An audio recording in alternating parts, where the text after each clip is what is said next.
Assalamualaikum warahmatullahi wabarakatuh. Salam sejahtera untuk kita semua, salam budaya. Selamat bertemu kembali dengan saya di kanal Terminal Budaya. Sahabat-sahabat tercinta sebangsa dan setanah air, pada kesempatan ini izinkan saya untuk membacakan kumpulan tulisan saya yang berkaitan dengan dunia pewayangan yang pernah dimuat di media cetak saat itu. Dan saat ini saya abadikan di blog pribadi saya, sawali.info. Selamat mendengarkan.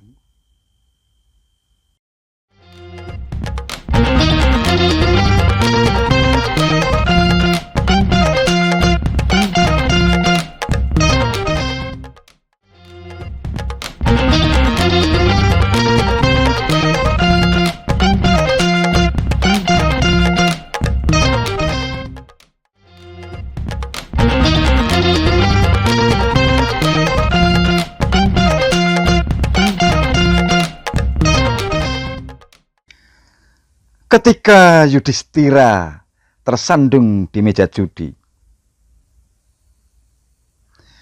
sisa-sisa kemegahan upacara Rajasuya masih begitu terasa. Berbagai umbul-umbul dan panji-panji kebesaran Indraprastha masih berkibar di seputar istana dan jalan-jalan protokol. Para tamu kebesaran merasa takjub dan kagum menyaksikan kejayaan Indraprastha.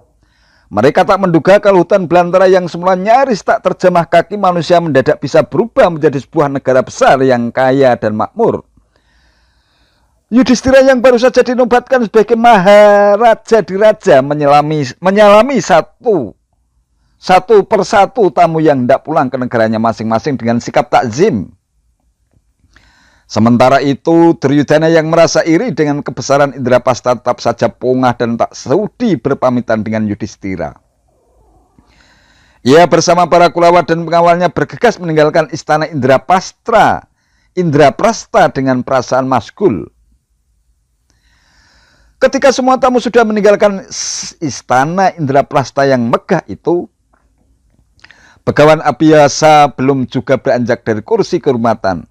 Berkali-kali sang begawan yang menjadi sumber rujukan kebijakan para pemburu nilai kebajikan itu menelan ludah.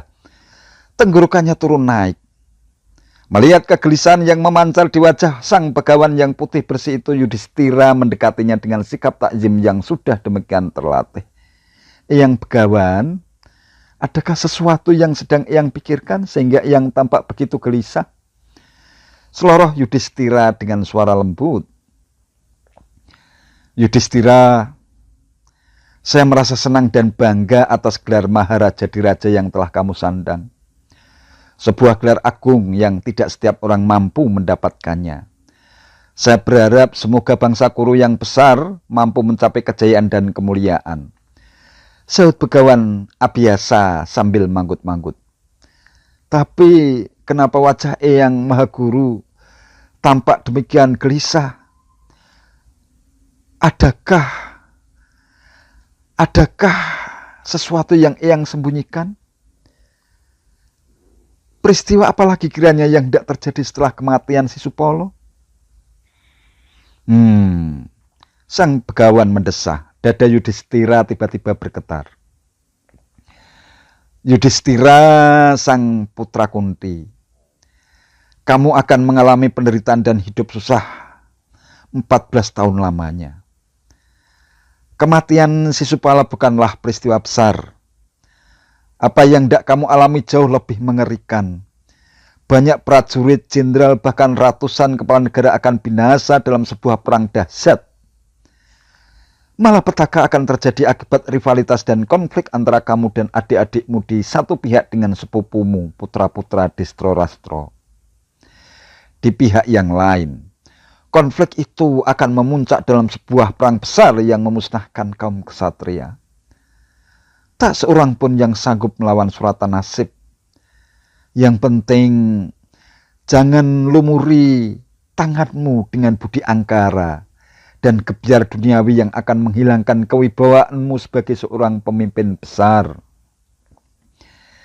Istiqomahlah kamu menjadi seorang pemimpin yang bijaksana dan dicintai rakyatmu. Hilangkan semua praktek kejahatan, kong kaling kong busuk, korupsi, dan semacamnya. Hanya itu pesan saya. Selamat tinggal dan sampaikan salam saya buat saudara-saudaramu. Kata Begawan Abiyasa dengan napas tertahan. Kedua pelupuk matanya meremang seperti tak sanggup menahan beban kegelisahan yang terus merangseknya. Yudhistira melapas pergian Begawan Abiyasa dengan tertunduk. Wajahnya kelihatan cemas. Tak satupun kata yang meluncur dari kedua belah bibirnya hingga akhirnya sang Begawan tak tampak lagi di depan hidungnya. Pesan Begawan Abiyasa membuat dada Yudhistira terasa dipukul godam perih. Tiba-tiba saja ia merasa jijik terhadap hal-hal yang bersifat duniawi. Karena tak sanggup menahan kepedihan yang mengeram dalam rongga dadanya, Yudhistira menyampaikan pesan itu kepada adik-adiknya. Ia benar-benar tak sanggup membayangkan apabila kelak peristiwa yang mengerikan itu benar-benar terjadi. Pesan yang Begawan perlu kita maknai sebagai sebuah peringatan agar kita bersikap hati-hati dan waspada. Seandainya memang suratan takdir itu kelak benar-benar terjadi, kita harus menghadapinya dengan penuh keberanian dan kesabaran. Kita juga memiliki banyak orang bijak yang bisa kita mintai nasihat, saran, dan masukan. Sahut Arjuna. Adik-adikku, saya sepakat dengan kata-kata Arjuna. Semoga Tuhan senantiasa melindungi kita semua, dan untuk menghindari perang besar itu, aku bersumpah tidak akan berbuat jahat dan kasar kepada saudara-saudara dan sanak kerabatku semua selama 13 tahun. Aku akan menghindari segala sesuatu yang bisa menimbulkan sikap saling bermusuhan. Aku tidak akan pernah marah, sebab amarah sejatinya adalah pangkal permusuhan. Semoga kita semua senantiasa berada di jalan yang benar.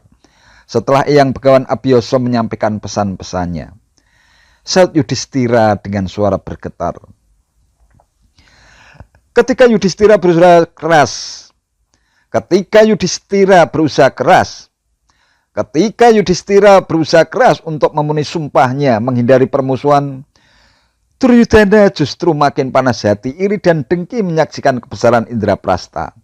Apalagi makin banyak negara dari berbagai belahan dunia yang bersekutu dengan Indraprastha. Kebesaran dan kejayaan Indraprastha kian melambung tinggi. Hati Duryudana pun makin panas dan kebat-kebit.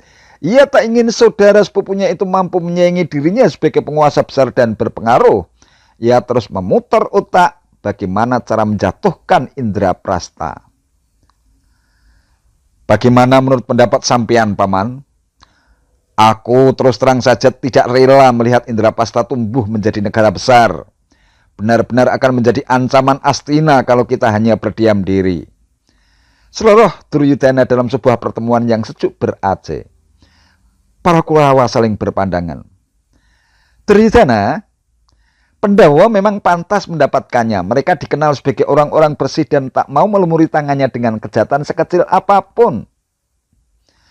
Meski demikian, tidak lantas berarti tak ada celah untuk membuat mereka lengah dan terjebak, sahut Sengkuni dengan bola mata berbinar. Maksud Paman, kita harus pakai otak, bukan otot.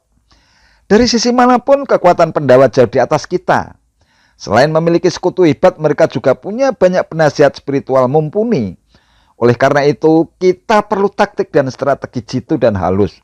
Cepat katakan, apa yang Paman maksudkan? Kita undang saja Yudhistira bermain dadu. Sebagai saudara sepupu, pantang baginya untuk menolak. Apalagi Yudhistira juga hobi bermain dadu. Nah, ia juga dikenal sangat jujur sehingga mustahil dia punya prasangka buruk terhadap kita. Kita jelaskan bahwa acara ini sangat menyenangkan dan untuk mempererat tali silaturahmi. Nah, jika sudah berada di tengah meja judi, nanti Paman yang akan mengaturnya, begitu. Sahut Sengkuni sambil mengelus-elus jenggotnya yang tumbuh jarang-jarang.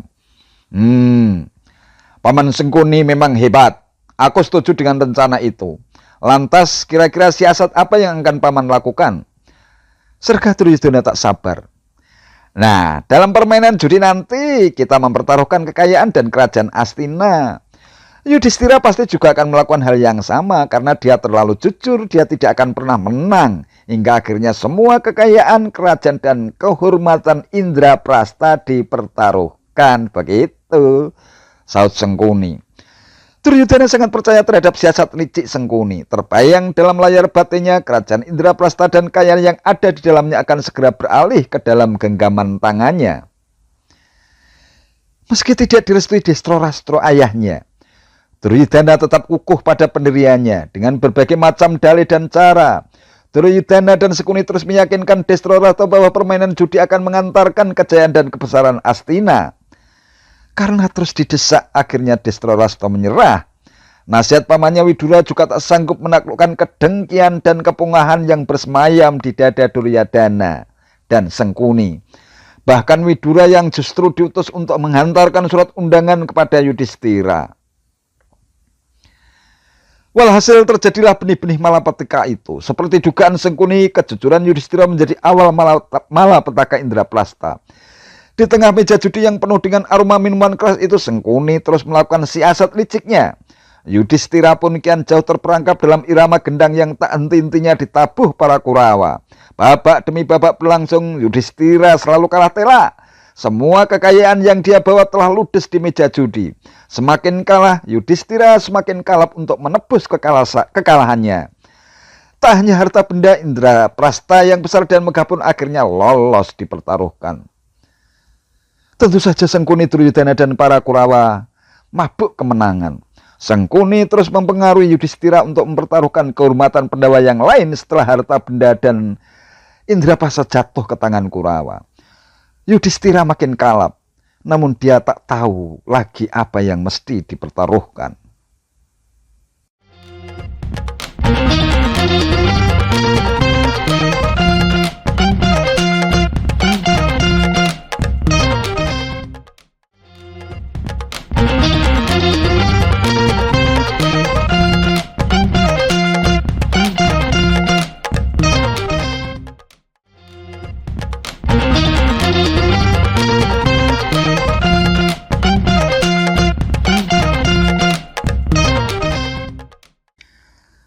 Ketika Yudhistira tersandung di meja judi,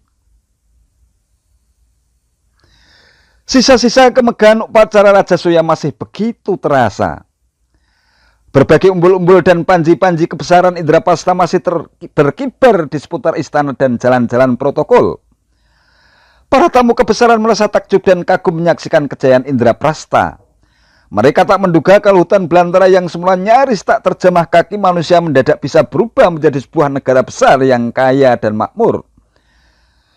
Yudhistira yang baru saja dinobatkan sebagai Maharaja Diraja menyalami satu persatu tamu yang hendak pulang ke negaranya masing-masing dengan sikap takzim. Sementara itu, Duryodhana yang merasa iri dengan kebesaran Indraprastha tetap saja pongah dan tak sudi berpamitan dengan Yudhistira. Ia bersama para Kurawa dan pengawalnya bergegas meninggalkan istana Indraprastha dengan perasaan masgul. Ketika semua tamu sudah meninggalkan istana Indraprastha yang megah itu, Begawan Abhiyasa belum juga beranjak dari kursi kehormatan. Berkali-kali sang begawan yang menjadi sumber rujukan kebijakan para pemburu nilai kebajikan itu menelan ludah. Tenggorokannya turun naik. Melihat kegelisahan yang memancar di wajah sang begawan yang putih bersih itu, Yudhistira mendekatinya dengan sikap takzim yang sudah demikian terlatih. Eyang Begawan, adakah sesuatu yang sedang Eyang pikirkan sehingga Eyang tampak begitu gelisah? Seloroh Yudhistira dengan suara lembut. Yudhistira, saya merasa senang dan bangga atas gelar Maharaja Diraja yang telah kamu sandang.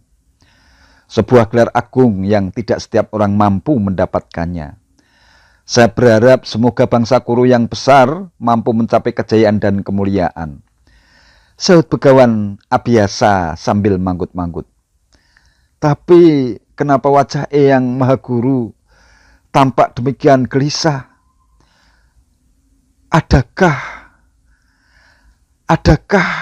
sesuatu yang Eyang sembunyikan? Peristiwa apalagi kiranya yang tidak terjadi setelah kematian Sisupolo? Sang begawan mendesah. Dada Yudhistira tiba-tiba bergetar. Yudhistira, sang putra Kunti, kamu akan mengalami penderitaan dan hidup susah 14 tahun lamanya. Kematian Sisupala bukanlah peristiwa besar. Apa yang tidak kamu alami jauh lebih mengerikan. Banyak prajurit, jenderal, bahkan ratusan kepala negara akan binasa dalam sebuah perang dahsyat.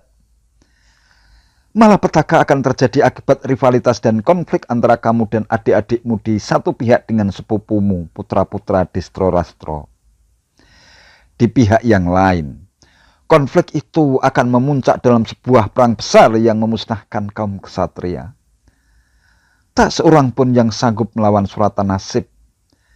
Yang penting, jangan lumuri tanganmu dengan budi angkara dan gebyar duniawi yang akan menghilangkan kewibawaanmu sebagai seorang pemimpin besar.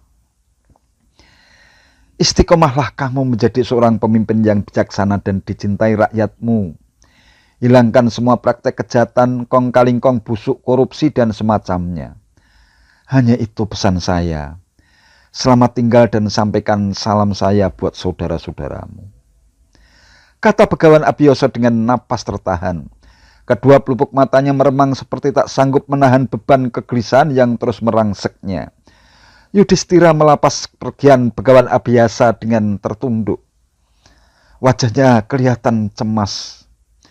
Tak satupun kata yang meluncur dari kedua belah bibirnya hingga akhirnya sang Begawan tak tampak lagi di depan hidungnya.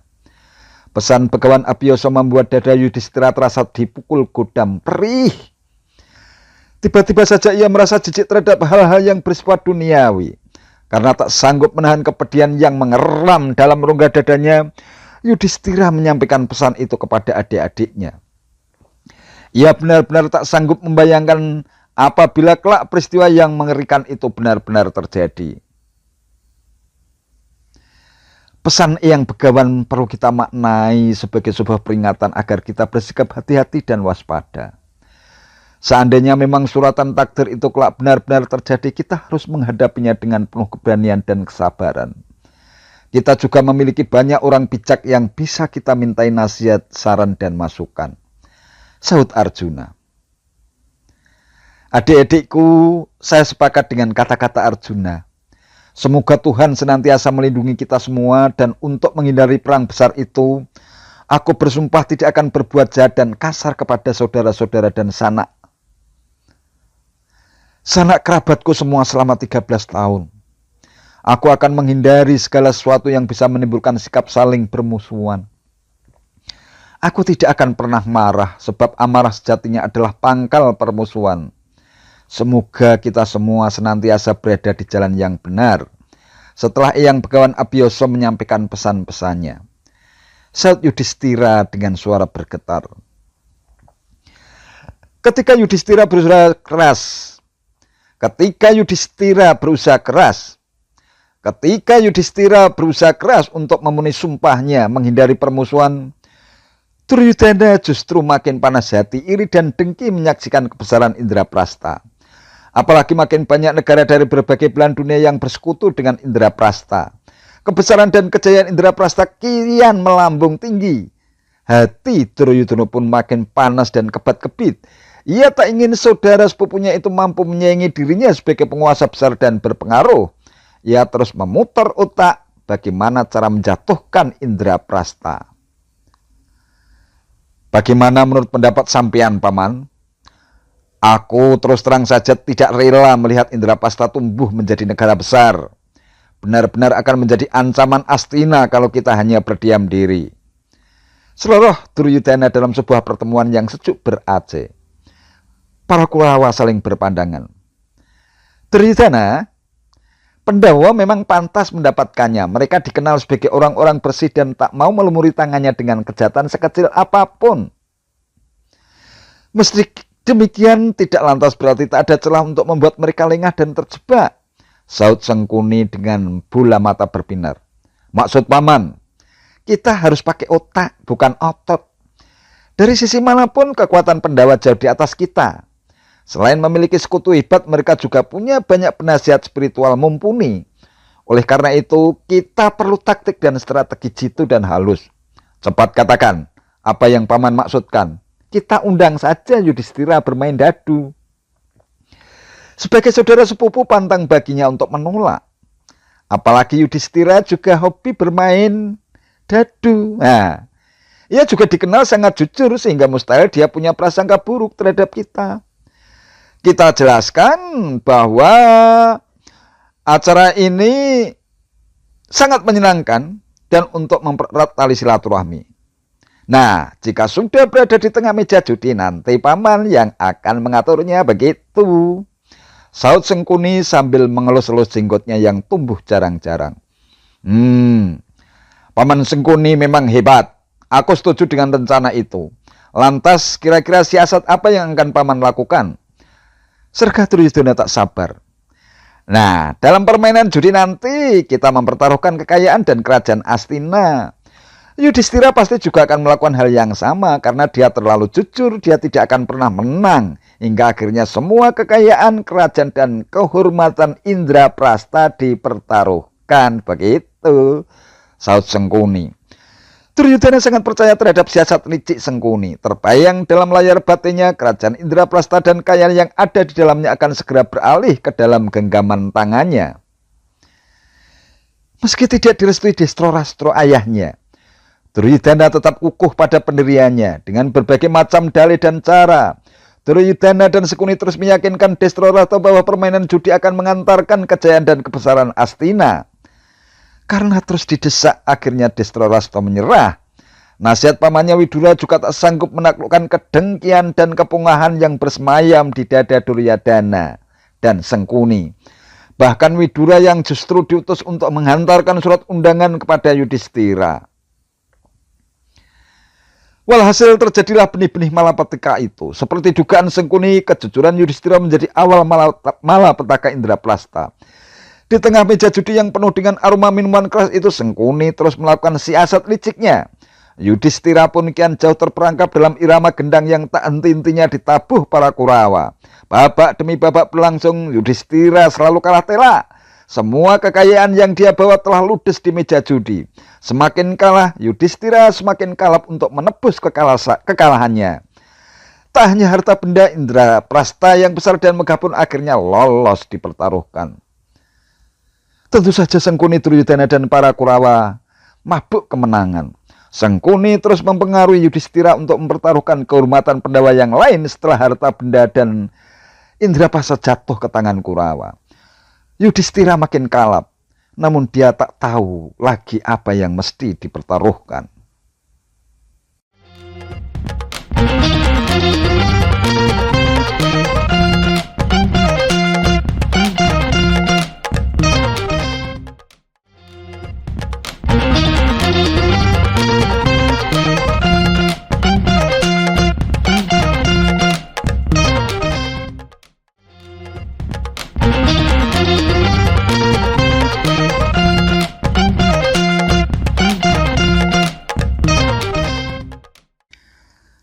Ketika Yudhistira tersandung di meja judi,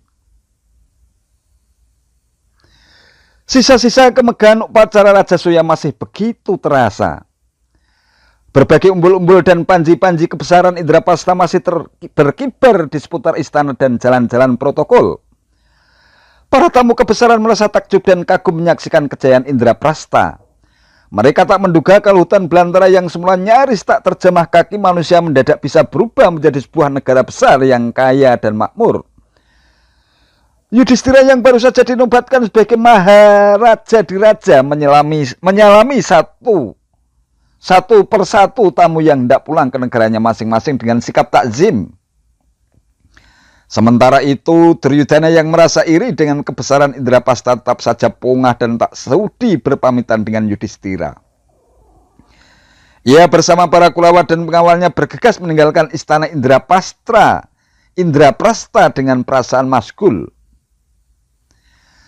Ketika semua tamu sudah meninggalkan istana Indraprastha yang megah itu, Begawan Abhiyasa belum juga beranjak dari kursi kehormatan. Berkali-kali sang begawan yang menjadi sumber rujukan kebijakan para pemburu nilai kebajikan itu menelan ludah.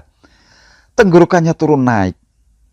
Melihat kegelisahan yang memancar di wajah sang begawan yang putih bersih itu, Yudhistira mendekatinya dengan sikap takzim yang sudah demikian terlatih. Eyang Begawan, adakah sesuatu yang sedang Eyang pikirkan sehingga Eyang tampak begitu gelisah? Seloroh Yudhistira dengan suara lembut. Yudhistira, saya merasa senang dan bangga atas gelar Maharaja Diraja yang telah kamu sandang. Sebuah gelar agung yang tidak setiap orang mampu mendapatkannya. Saya berharap semoga bangsa Kuru yang besar mampu mencapai kejayaan dan kemuliaan. Sahut Begawan Abhyasa sambil manggut-manggut. Tapi kenapa wajah Eyang Mahaguru tampak demikian gelisah? Adakah sesuatu yang Eyang sembunyikan? Peristiwa apalagi kiranya yang tidak terjadi setelah kematian Sisupolo? Sang Begawan mendesah. Dada Yudhistira tiba-tiba bergetar.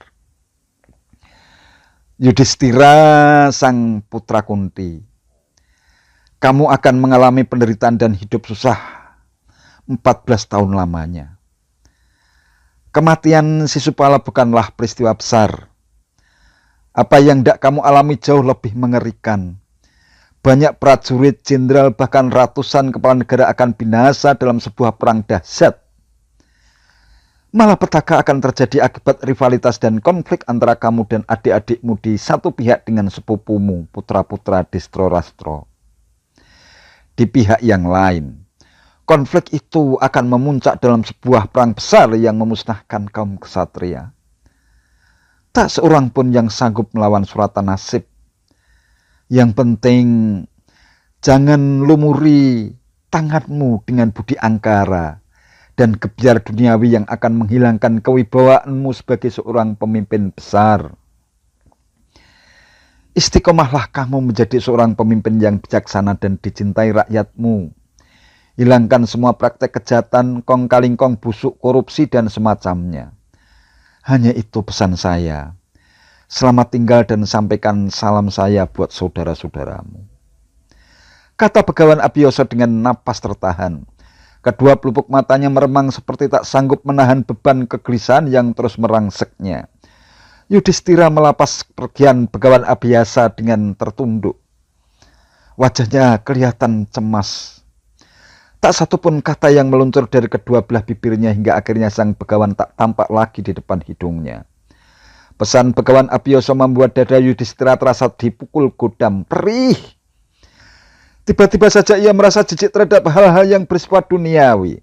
Karena tak sanggup menahan kepedihan yang mengeram dalam rongga dadanya, Yudhistira menyampaikan pesan itu kepada adik-adiknya.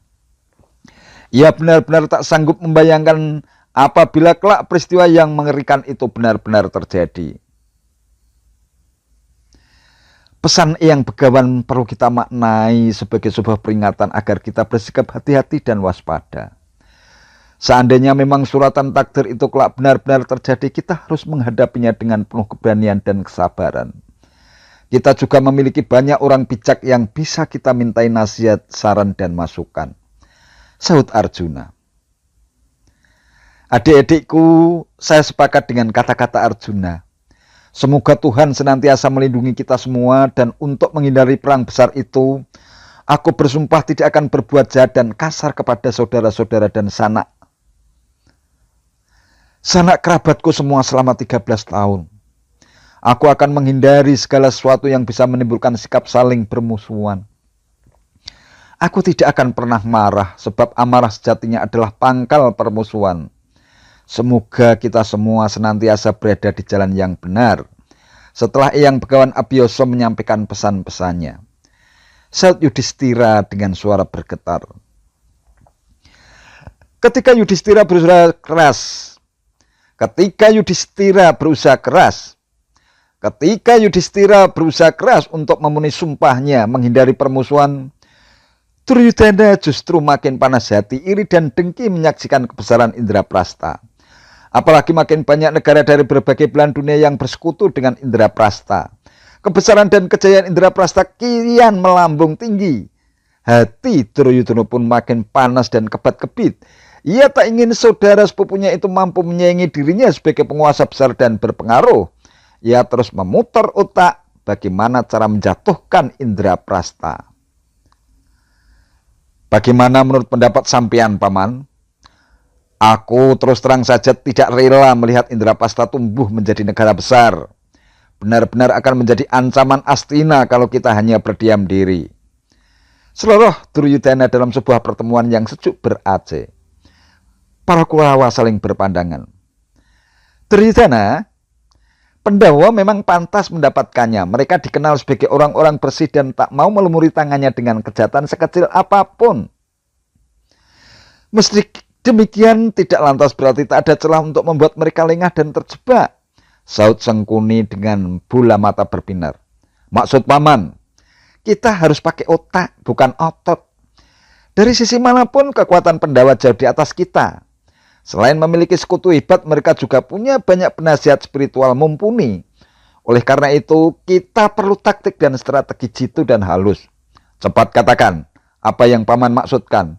Kita undang saja Yudhistira bermain dadu. Sebagai saudara sepupu, pantang baginya untuk menolak. Apalagi Yudhistira juga hobi bermain dadu. Nah, ia juga dikenal sangat jujur sehingga mustahil dia punya prasangka buruk terhadap kita.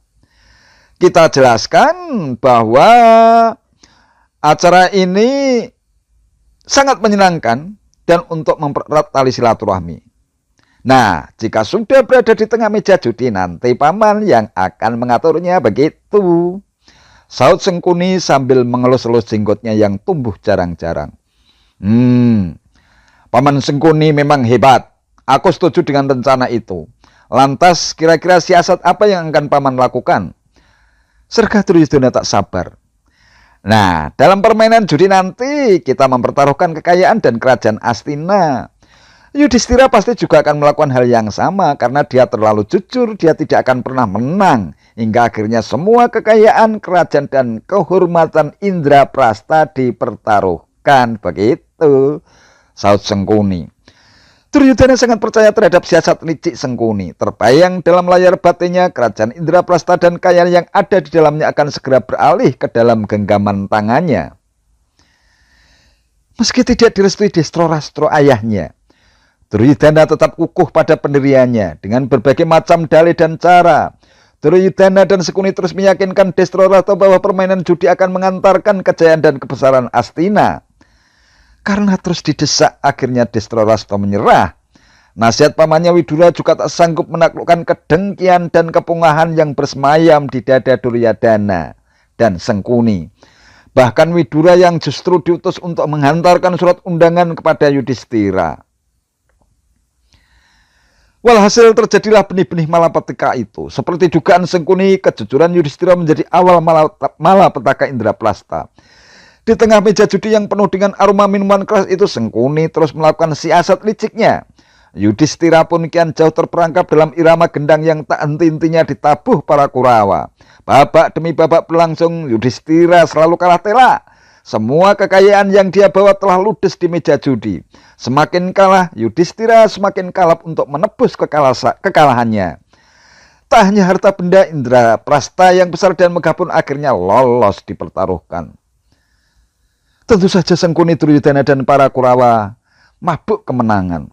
Sengkuni terus mempengaruhi Yudhistira untuk mempertaruhkan kehormatan Pandawa yang lain setelah harta benda dan Indraprasta jatuh ke tangan Kurawa.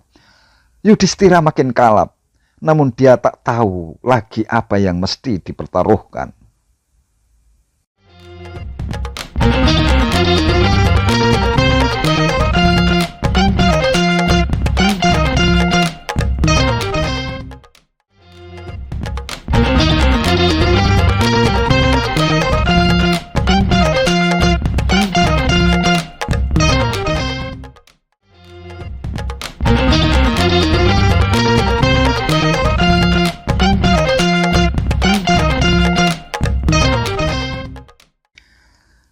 Ketika Yudhistira tersandung di meja judi,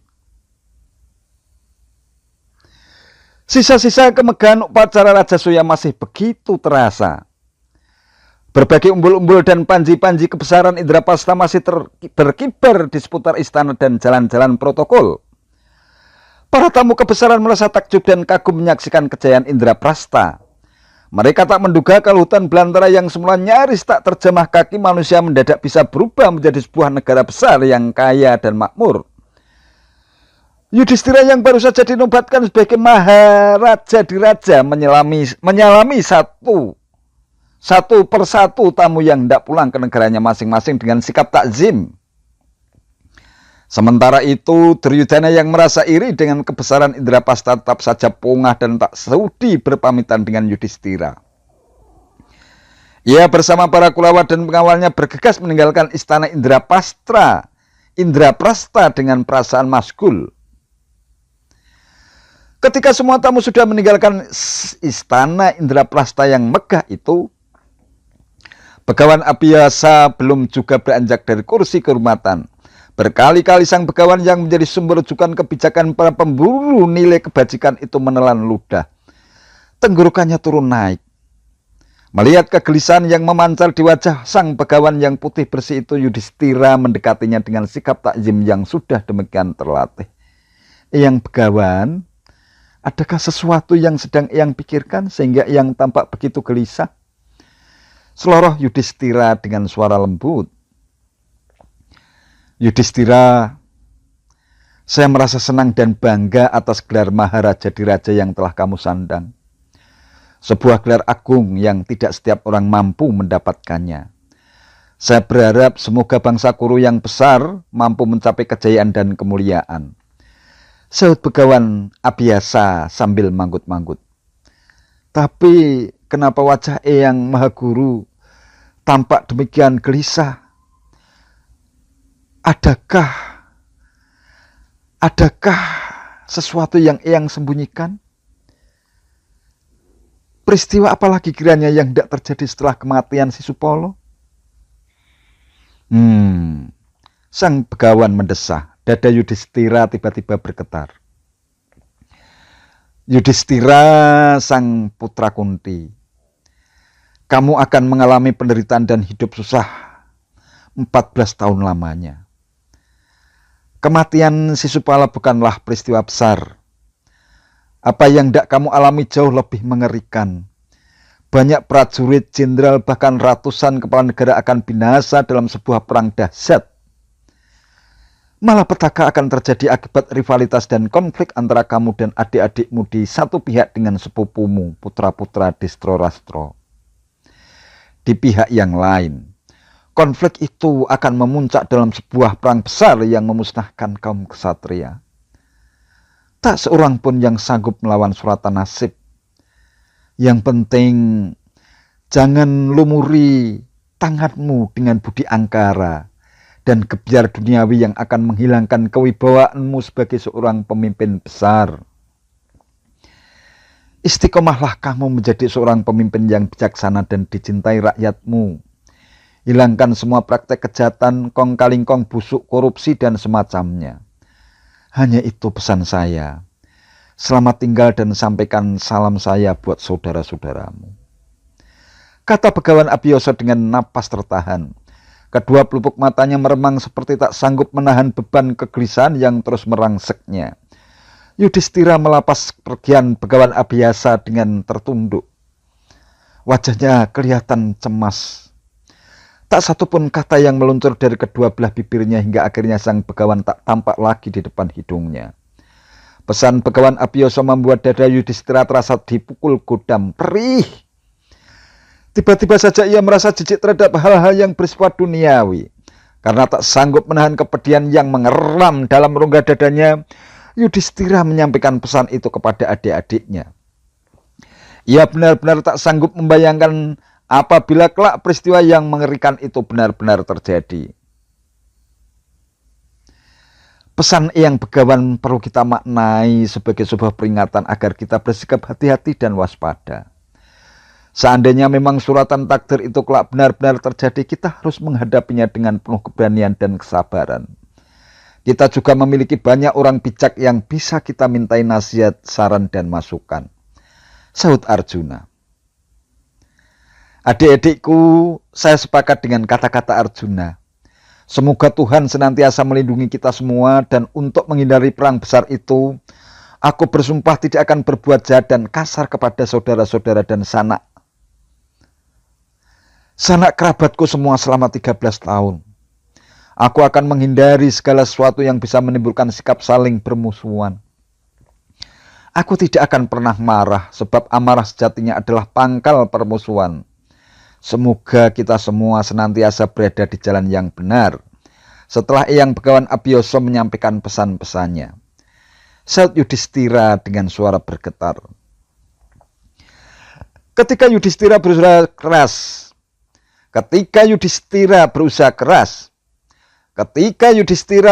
keras untuk memenuhi sumpahnya menghindari permusuhan, Duryudana justru makin panas hati, iri dan dengki menyaksikan kebesaran Indraprastha. Apalagi makin banyak negara dari berbagai belahan dunia yang bersekutu dengan Indraprastha.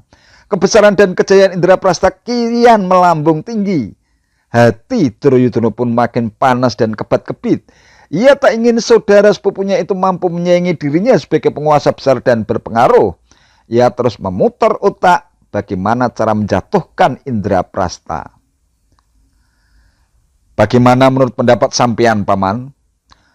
Aku terus terang saja tidak rela melihat Indraprastha tumbuh menjadi negara besar. Benar-benar akan menjadi ancaman Astina kalau kita hanya berdiam diri. Seluruh Duryudana dalam sebuah pertemuan yang sejuk ber-AC. Para Kurawa saling berpandangan.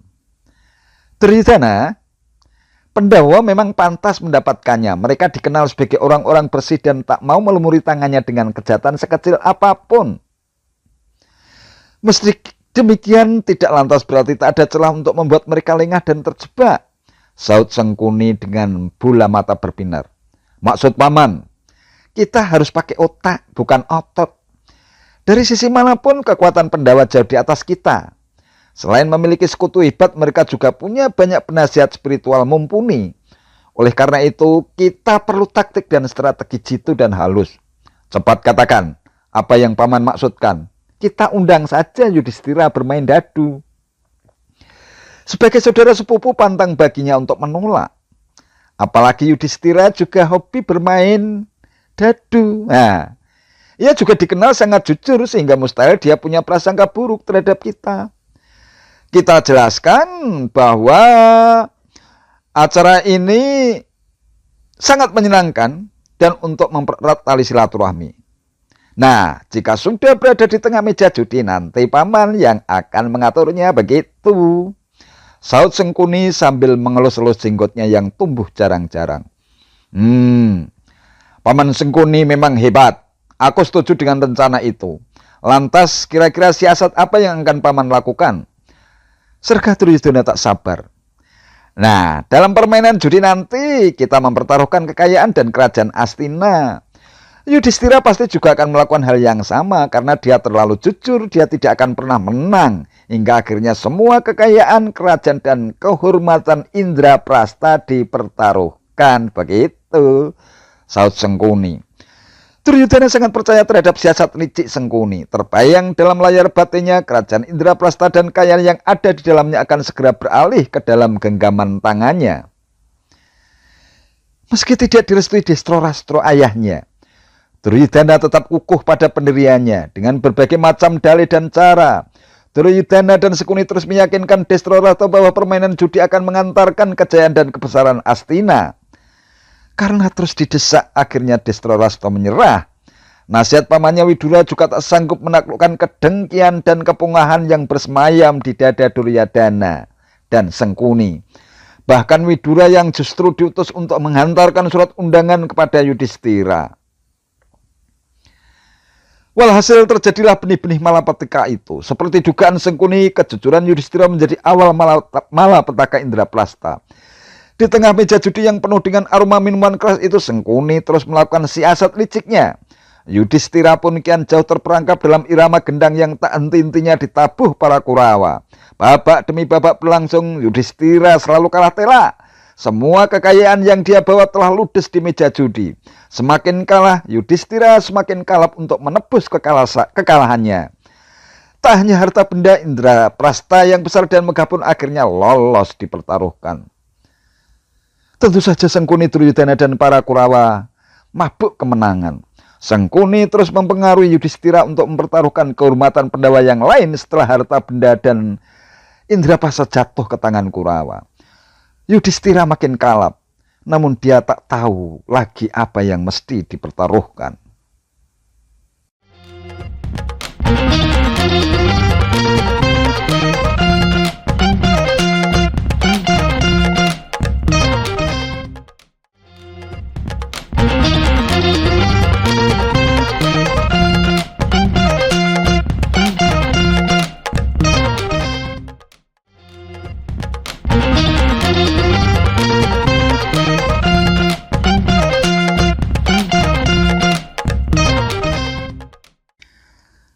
Ketika Yudhistira tersandung di meja judi, sisa-sisa kemegahan upacara Rajasuya masih begitu terasa. Berbagai umbul-umbul dan panji-panji kebesaran Indraprastha masih berkibar di seputar istana dan jalan-jalan protokol. Para tamu kebesaran merasa takjub dan kagum menyaksikan kejayaan Indraprastha. Mereka tak menduga kalau hutan belantara yang semula nyaris tak terjamah kaki manusia mendadak bisa berubah menjadi sebuah negara besar yang kaya dan makmur. Yudhistira yang baru saja dinobatkan sebagai Maharaja Diraja menyalami satu persatu tamu yang hendak pulang ke negaranya masing-masing dengan sikap takzim.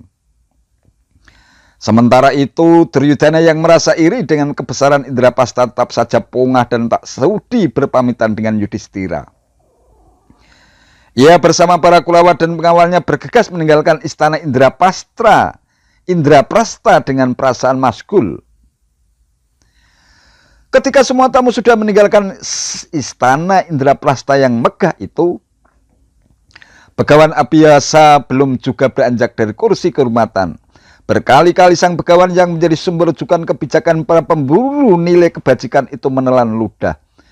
Tenggorokannya turun naik. Melihat kegelisahan yang memancar di wajah sang begawan yang putih bersih itu, Yudhistira mendekatinya dengan sikap takzim yang sudah demikian terlatih. Eyang Begawan, adakah sesuatu yang sedang Eyang pikirkan sehingga Eyang tampak begitu gelisah? Seloroh Yudhistira dengan suara lembut. Yudhistira, saya merasa senang dan bangga atas gelar Maharaja Diraja yang telah kamu sandang. Sebuah gelar agung yang tidak setiap orang mampu mendapatkannya. Saya berharap semoga bangsa Kuru yang besar mampu mencapai kejayaan dan kemuliaan. Sahut Begawan Abhiyasa sambil manggut-manggut. Tapi kenapa wajah Eyang Mahaguru tampak demikian gelisah? Adakah sesuatu yang Eyang sembunyikan? Peristiwa apalagi kiranya yang tidak terjadi setelah kematian Sisupala? Sang begawan mendesah. Dada Yudhistira tiba-tiba bergetar. Yudhistira, sang putra Kunti, kamu akan mengalami penderitaan dan hidup susah 14 tahun lamanya. Kematian Sisupala bukanlah peristiwa besar. Apa yang tidak kamu alami jauh lebih mengerikan. Banyak prajurit, jenderal, bahkan ratusan kepala negara akan binasa dalam sebuah perang dahsyat. Malapetaka akan terjadi akibat rivalitas dan konflik antara kamu dan adik-adikmu di satu pihak dengan sepupumu, putra-putra Distroratro. Di pihak yang lain, konflik itu akan memuncak dalam sebuah perang besar yang memusnahkan kaum ksatria. Tak seorang pun yang sanggup melawan suratan nasib. Yang penting, jangan lumuri tanganmu dengan budi angkara dan gebyar duniawi yang akan menghilangkan kewibawaanmu sebagai seorang pemimpin besar. Istiqomahlah kamu menjadi seorang pemimpin yang bijaksana dan dicintai rakyatmu. Hilangkan semua praktek kejahatan, kong kaling kong busuk, korupsi, dan semacamnya. Hanya itu pesan saya. Selamat tinggal dan sampaikan salam saya buat saudara-saudaramu. Kata Begawan Abhiyasa dengan napas tertahan. Kedua pelupuk matanya meremang seperti tak sanggup menahan beban kegelisahan yang terus merangseknya. Yudhistira melapas kepergian Begawan Abhiyasa dengan tertunduk. Wajahnya kelihatan cemas. Tak satu pun kata yang meluncur dari kedua belah bibirnya hingga akhirnya sang begawan tak tampak lagi di depan hidungnya. Pesan Begawan Abiyasa membuat dada Yudhistira terasa dipukul godam perih. Tiba-tiba saja ia merasa jijik terhadap hal-hal yang bersifat duniawi. Karena tak sanggup menahan kepedihan yang mengeram dalam rongga dadanya, Yudhistira menyampaikan pesan itu kepada adik-adiknya. Ia benar-benar tak sanggup membayangkan apabila kelak peristiwa yang mengerikan itu benar-benar terjadi. Pesan Eyang Begawan perlu kita maknai sebagai sebuah peringatan agar kita bersikap hati-hati dan waspada. Seandainya memang suratan takdir itu kelak benar-benar terjadi, kita harus menghadapinya dengan penuh keberanian dan kesabaran. Kita juga memiliki banyak orang bijak yang bisa kita mintai nasihat, saran, dan masukan. Sahut Arjuna. Adik-adikku, saya sepakat dengan kata-kata Arjuna. Semoga Tuhan senantiasa melindungi kita semua, dan untuk menghindari perang besar itu, aku bersumpah tidak akan berbuat jahat dan kasar kepada saudara-saudara dan sanak kerabatku semua selama 13 tahun. Aku akan menghindari segala sesuatu yang bisa menimbulkan sikap saling bermusuhan. Aku tidak akan pernah marah, sebab amarah sejatinya adalah pangkal permusuhan. Semoga kita semua senantiasa berada di jalan yang benar. Setelah Eyang Begawan Abiyasa menyampaikan pesan-pesannya, sahut Yudhistira dengan suara bergetar. Ketika Yudhistira berusaha keras untuk memenuhi sumpahnya menghindari permusuhan, Duryudana justru makin panas hati, iri dan dengki menyaksikan kebesaran Indraprastha. Apalagi makin banyak negara dari berbagai belahan dunia yang bersekutu dengan Indraprastha. Kebesaran dan kejayaan Indraprastha kian melambung tinggi. Hati Duryudana pun makin panas dan kebat-kebit. Ia tak ingin saudara sepupunya itu mampu menyaingi dirinya sebagai penguasa besar dan berpengaruh. Ia terus memutar otak bagaimana cara menjatuhkan Indraprastha. Bagaimana menurut pendapat sampean, Paman? Aku terus terang saja tidak rela melihat Indraprastha tumbuh menjadi negara besar. Benar-benar akan menjadi ancaman Astina kalau kita hanya berdiam diri. Seluruh Duryudana dalam sebuah pertemuan yang sejuk ber-AC. Para Kurawa saling berpandangan. Duryudana, Pandhawa memang pantas mendapatkannya. Mereka dikenal sebagai orang-orang bersih dan tak mau melumuri tangannya dengan kejahatan sekecil apapun. Meski demikian, tidak lantas berarti tak ada celah untuk membuat mereka lengah dan terjebak, sahut Sengkuni dengan bola mata berbinar. Maksud Paman, kita harus pakai otak, bukan otot. Dari sisi manapun, kekuatan Pandhawa jauh di atas kita. Selain memiliki sekutu hebat, mereka juga punya banyak penasihat spiritual mumpuni. Oleh karena itu, kita perlu taktik dan strategi jitu dan halus. Cepat katakan, apa yang Paman maksudkan? Kita undang saja Yudhistira bermain dadu. Sebagai saudara sepupu, pantang baginya untuk menolak. Apalagi Yudhistira juga hobi bermain dadu. Nah, ia juga dikenal sangat jujur sehingga mustahil dia punya prasangka buruk terhadap kita. Kita jelaskan bahwa acara ini sangat menyenangkan dan untuk mempererat tali silaturahmi. Nah, jika sudah berada di tengah meja judi, nanti Paman yang akan mengaturnya, begitu. Sahut Sengkuni sambil mengelus-elus jenggotnya yang tumbuh jarang-jarang. Paman Sengkuni memang hebat. Aku setuju dengan rencana itu. Lantas kira-kira siasat apa yang akan Paman lakukan? Serga Duryudana tak sabar. Nah, dalam permainan judi nanti kita mempertaruhkan kekayaan dan kerajaan Astina. Yudhistira pasti juga akan melakukan hal yang sama karena dia terlalu jujur, dia tidak akan pernah menang. Hingga akhirnya semua kekayaan, kerajaan, dan kehormatan Indraprastha dipertaruhkan. Begitu, sahut Sengkuni. Duryudana sangat percaya terhadap siasat licik Sengkuni. Terbayang dalam layar batinnya, kerajaan Indraprastha dan kekayaan yang ada di dalamnya akan segera beralih ke dalam genggaman tangannya. Meski tidak direstui Destrorastro ayahnya, Duryudana tetap kukuh pada pendiriannya. Dengan berbagai macam dalih dan cara, Duryudana dan Sekuni terus meyakinkan Destrorata bahwa permainan judi akan mengantarkan kejayaan dan kebesaran Astina. Karena terus didesak, akhirnya Destrorata menyerah. Nasihat pamannya Widura juga tak sanggup menaklukkan kedengkian dan kepungahan yang bersemayam di dada Duryudana dan Sengkuni. Bahkan Widura yang justru diutus untuk menghantarkan surat undangan kepada Yudhistira. Walhasil terjadilah benih-benih malapetaka itu. Seperti dugaan Sengkuni, kejujuran Yudhistira menjadi awal malapetaka Indraprasta. Di tengah meja judi yang penuh dengan aroma minuman keras itu, Sengkuni terus melakukan siasat liciknya. Yudhistira pun kian jauh terperangkap dalam irama gendang yang tak henti-hentinya ditabuh para Kurawa. Babak demi babak berlangsung, Yudhistira selalu kalah telak. Semua kekayaan yang dia bawa telah ludes di meja judi. Semakin kalah, Yudhistira semakin kalap untuk menebus kekalahannya. Tak hanya harta benda, Indraprasta yang besar dan megah pun akhirnya lolos dipertaruhkan. Tentu saja Sengkuni, Duryudana dan para Kurawa mabuk kemenangan.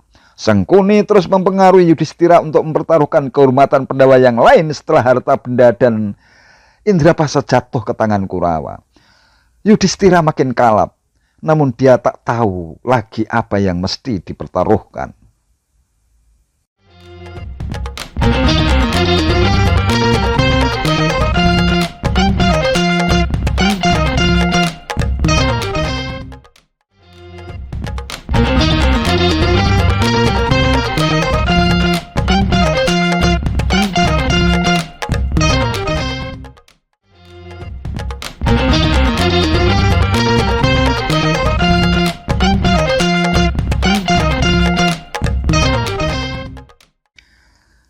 Ketika Yudhistira tersandung di meja judi, sisa-sisa kemegahan upacara Rajasuya masih begitu terasa. Berbagai umbul-umbul dan panji-panji kebesaran Indraprasta masih berkibar di seputar istana dan jalan-jalan protokol. Para tamu kebesaran merasa takjub dan kagum menyaksikan kejayaan Indraprasta. Mereka tak menduga kalau hutan belantara yang semula nyaris tak terjamah kaki manusia mendadak bisa berubah menjadi sebuah negara besar yang kaya dan makmur.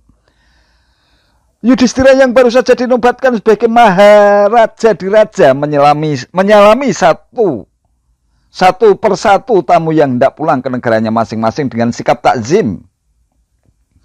Sementara itu, Duryudana yang merasa iri dengan kebesaran Indraprasta tetap saja pongah dan tak sudi berpamitan dengan Yudhistira. Ia bersama para Kurawa dan pengawalnya bergegas meninggalkan istana Indraprasta dengan perasaan masgul. Ketika semua tamu sudah meninggalkan istana Indraprasta yang megah itu, Begawan Abhiyasa belum juga beranjak dari kursi kehormatan. Berkali-kali sang begawan yang menjadi sumber rujukan kebijakan para pemburu nilai kebajikan itu menelan ludah. Tenggorokannya turun naik. Melihat kegelisahan yang memancar di wajah sang begawan yang putih bersih itu, Yudhistira mendekatinya dengan sikap takzim yang sudah demikian terlatih. Eyang Begawan, adakah sesuatu yang sedang Eyang pikirkan sehingga Eyang tampak begitu gelisah? Seloroh Yudhistira dengan suara lembut. Yudhistira, saya merasa senang dan bangga atas gelar Maharaja Diraja yang telah kamu sandang. Sebuah gelar agung yang tidak setiap orang mampu mendapatkannya. Saya berharap semoga bangsa Kuru yang besar mampu mencapai kejayaan dan kemuliaan. Sahut Begawan Abhiyasa sambil manggut-manggut. Tapi kenapa wajah Eyang Mahaguru tampak demikian gelisah? Adakah sesuatu yang Eyang sembunyikan? Peristiwa apalagi kiranya yang tidak terjadi setelah kematian Sisupolo? Sang Begawan mendesah. Dada Yudhistira tiba-tiba bergetar. Yudhistira, sang putra Kunti, kamu akan mengalami penderitaan dan hidup susah 14 tahun lamanya. Kematian Sisupala bukanlah peristiwa besar. Apa yang tidak kamu alami jauh lebih mengerikan. Banyak prajurit, jenderal, bahkan ratusan kepala negara akan binasa dalam sebuah perang dahsyat. Malapetaka akan terjadi akibat rivalitas dan konflik antara kamu dan adik-adikmu di satu pihak dengan sepupumu, putra-putra Distro-Rastro. Di pihak yang lain, konflik itu akan memuncak dalam sebuah perang besar yang memusnahkan kaum ksatria. Tak seorang pun yang sanggup melawan suratan nasib. Yang penting, jangan lumuri tanganmu dengan budi angkara dan gebyar duniawi yang akan menghilangkan kewibawaanmu sebagai seorang pemimpin besar. Istiqomahlah kamu menjadi seorang pemimpin yang bijaksana dan dicintai rakyatmu. Hilangkan semua praktek kejahatan, kong kaling kong busuk, korupsi, dan semacamnya. Hanya itu pesan saya. Selamat tinggal dan sampaikan salam saya buat saudara-saudaramu. Kata Begawan Abiyasa dengan napas tertahan. Kedua pelupuk matanya meremang seperti tak sanggup menahan beban kegelisahan yang terus merangseknya. Yudhistira melapas pergian Begawan Abiyasa dengan tertunduk. Wajahnya kelihatan cemas. Tak satupun kata yang meluncur dari kedua belah bibirnya hingga akhirnya sang Begawan tak tampak lagi di depan hidungnya. Pesan Begawan Abiyasa membuat dada Yudhistira terasa dipukul godam perih. Tiba-tiba saja ia merasa jijik terhadap hal-hal yang bersifat duniawi. Karena tak sanggup menahan kepedihan yang mengeram dalam rongga dadanya, Yudhistira menyampaikan pesan itu kepada adik-adiknya. Ia benar-benar tak sanggup membayangkan apabila kelak peristiwa yang mengerikan itu benar-benar terjadi. Pesan Eyang Begawan perlu kita maknai sebagai sebuah peringatan agar kita bersikap hati-hati dan waspada. Seandainya memang suratan takdir itu kelak benar-benar terjadi, kita harus menghadapinya dengan penuh keberanian dan kesabaran. Kita juga memiliki banyak orang bijak yang bisa kita mintai nasihat, saran, dan masukan. Sahut Arjuna. Adik-adikku, saya sepakat dengan kata-kata Arjuna. Semoga Tuhan senantiasa melindungi kita semua dan untuk menghindari perang besar itu, aku bersumpah tidak akan berbuat jahat dan kasar kepada saudara-saudara dan sanak kerabatku semua selama 13 tahun. Aku akan menghindari segala sesuatu yang bisa menimbulkan sikap saling bermusuhan. Aku tidak akan pernah marah, sebab amarah sejatinya adalah pangkal permusuhan. Semoga kita semua senantiasa berada di jalan yang benar. Setelah Eyang Begawan Abiyasa menyampaikan pesan-pesannya, sahut Yudhistira dengan suara bergetar. Ketika Yudhistira berusaha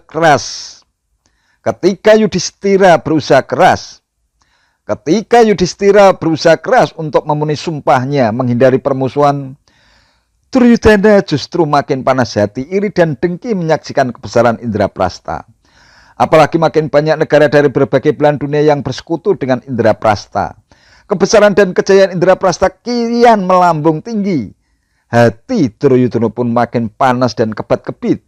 Ia tak ingin saudara sepupunya itu mampu menyaingi dirinya sebagai penguasa besar dan berpengaruh. Ia terus memutar otak bagaimana cara menjatuhkan Indraprastha. Bagaimana menurut pendapat sampean, Paman? Aku terus terang saja tidak rela melihat Indraprastha tumbuh menjadi negara besar. Benar-benar akan menjadi ancaman Astina kalau kita hanya berdiam diri. Seluruh Duryudana dalam sebuah pertemuan yang sejuk ber-AC.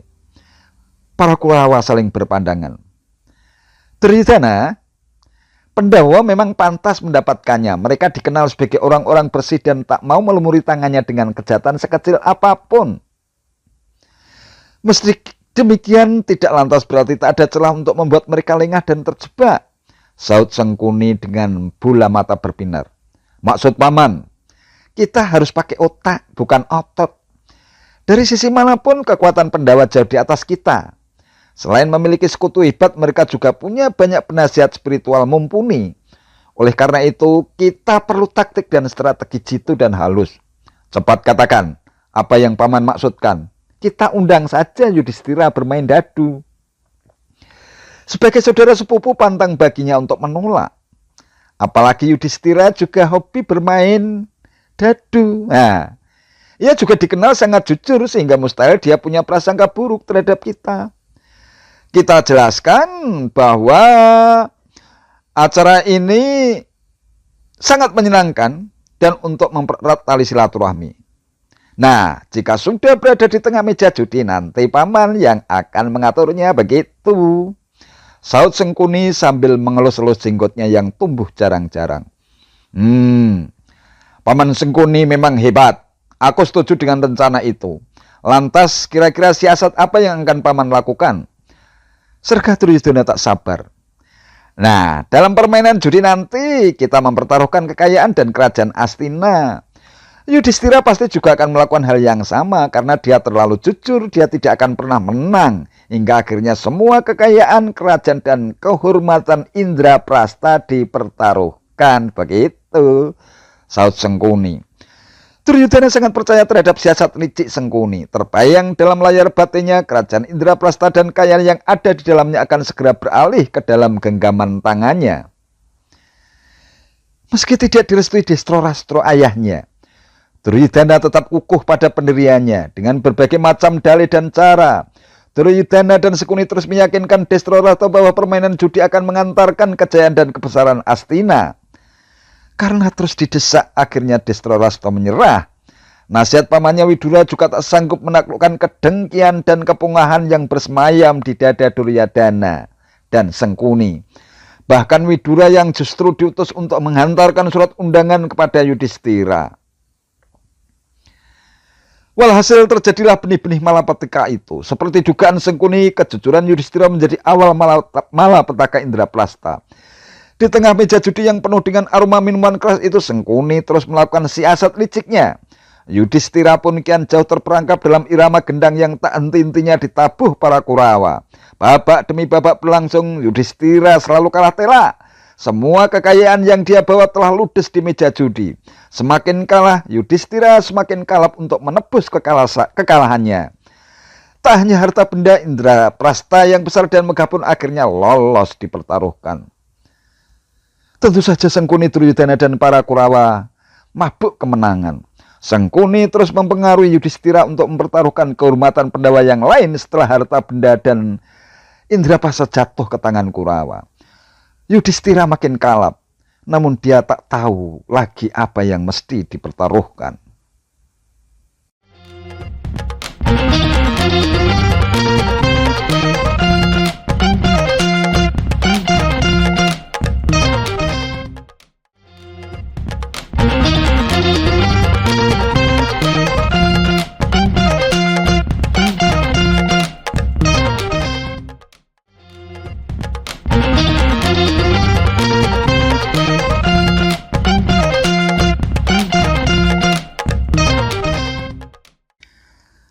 Ketika Yudhistira tersandung di meja judi,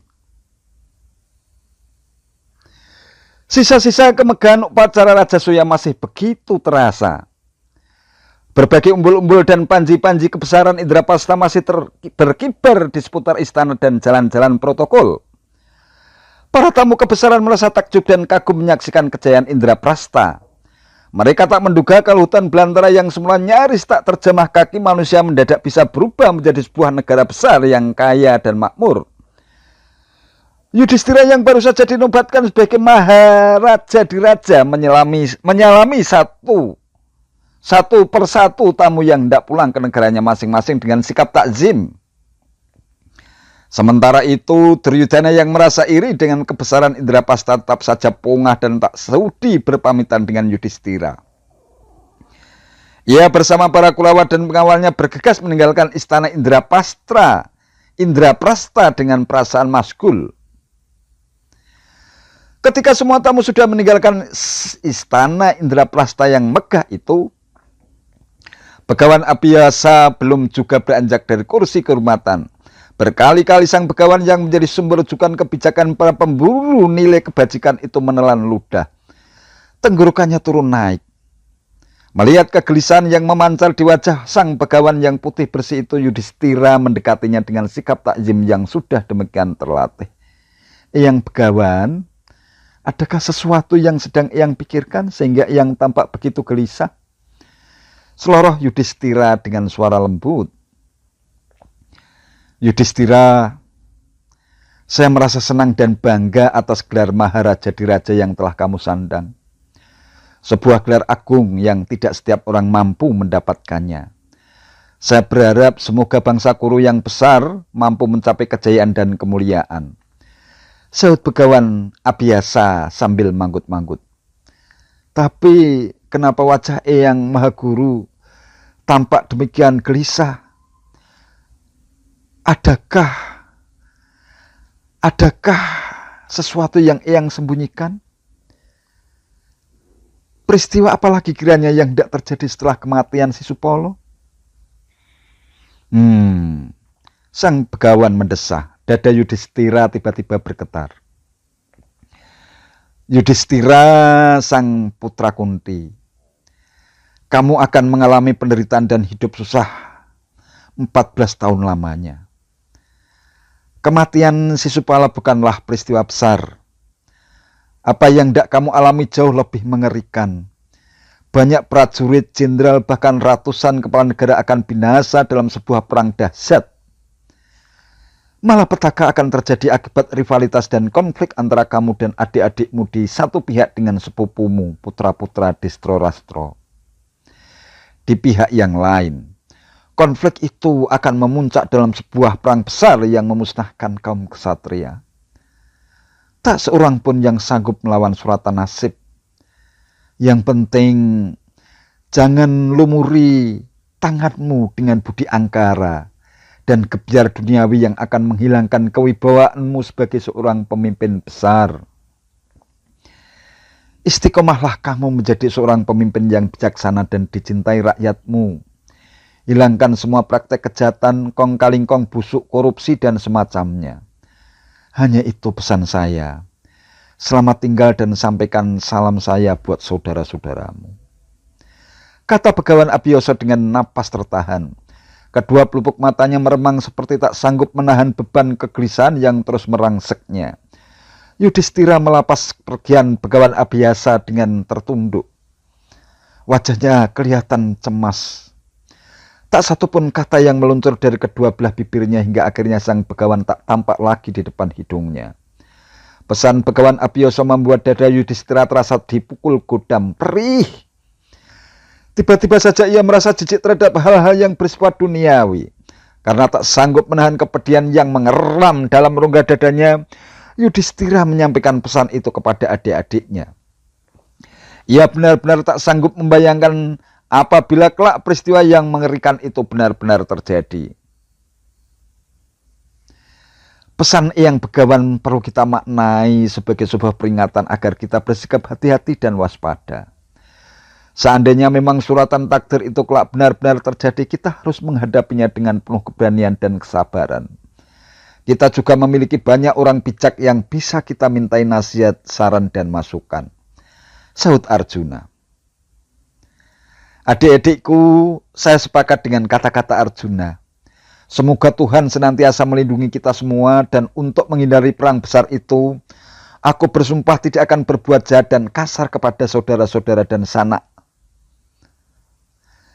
kerabatku semua selama 13 tahun. Aku akan menghindari segala sesuatu yang bisa menimbulkan sikap saling bermusuhan. Aku tidak akan pernah marah sebab amarah sejatinya adalah pangkal permusuhan. Semoga kita semua senantiasa berada di jalan yang benar. Setelah Eyang Begawan Abiyasa menyampaikan pesan-pesannya, sahut Yudhistira dengan suara bergetar. Ketika Yudhistira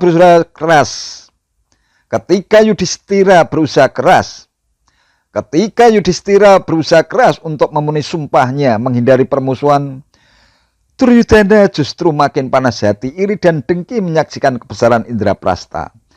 Apalagi makin banyak negara dari berbagai belahan dunia yang bersekutu dengan Indraprastha. Kebesaran dan kejayaan Indraprastha kian melambung tinggi. Hati Duryudana pun makin panas dan kebat-kebit. Ia tak ingin saudara sepupunya itu mampu menyaingi dirinya sebagai penguasa besar dan berpengaruh. Ia terus memutar otak bagaimana cara menjatuhkan Indraprastha. Bagaimana menurut pendapat sampean, Paman? Aku terus terang saja tidak rela melihat Indraprastha tumbuh menjadi negara besar. Benar-benar akan menjadi ancaman Astina kalau kita hanya berdiam diri. Seluruh Duryudana dalam sebuah pertemuan yang sejuk berace. Para Kurawa saling berpandangan. Duryodhana, Pandhawa memang pantas mendapatkannya. Mereka dikenal sebagai orang-orang bersih dan tak mau melumuri tangannya dengan kejahatan sekecil apapun.